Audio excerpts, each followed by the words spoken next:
Hi, I'm Aaron, a graduate of University of the Arts in Philadelphia, Pennsylvania. I have my BFA in Drawing and Painting, and today I'll be showing you how to draw Cubism art. I'll be using charcoal pencils. For more precise erasing, you can use a vinyl eraser. I will be drawing this water bottle in a cubist form. Alright, to start, I'm just going to draw a simple contour drawing of the water bottle. Just the most basic forms. So what Cubism was really all about was seeing the object from as many sides as possible and thinking about it in different ways.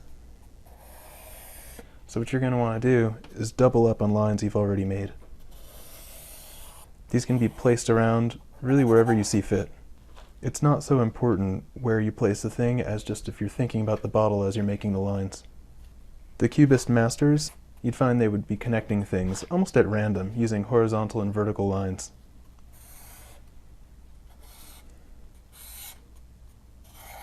I'm going to take my eraser and I'm going to remove some lines that I'm not crazy about. Again, this should just be chosen at random. There's no real formula here. Then you go back in and draw a little bit more. Maybe draw the bottle again, right over top of what you already got. This can be a quicker and less complete drawing. Again, more of these connecting lines. Now, shading was a very important part of Cubism.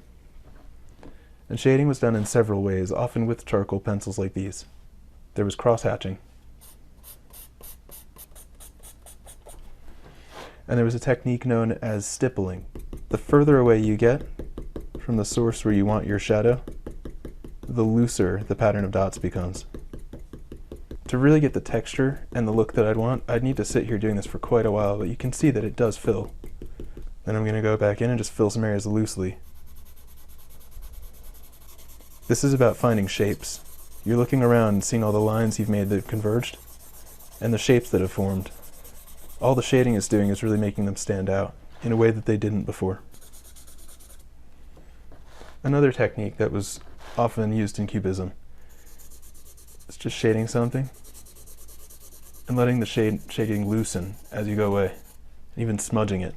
You can use your finger or paper to do this trick. With smudging, your shading doesn't really need to be in any pattern at all. When you smudge it out, the lines disappear somewhat.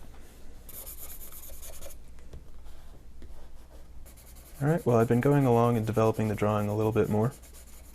Just adding shading and a few extra lines to bring out details.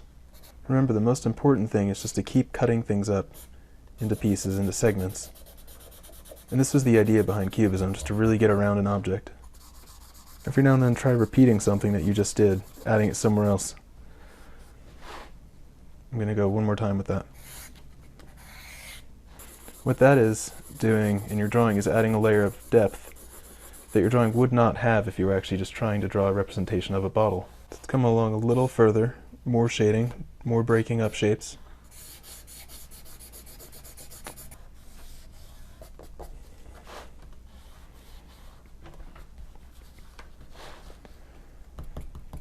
Alright, so hopefully I've given you the idea that you can grab any object if you're interested in Cubism, or the artist and the style behind it, look at it in a different way, and you can make a drawing that's interesting and unique out of it. This has been Aaron Wimmer, and showing you how to draw Cubism art.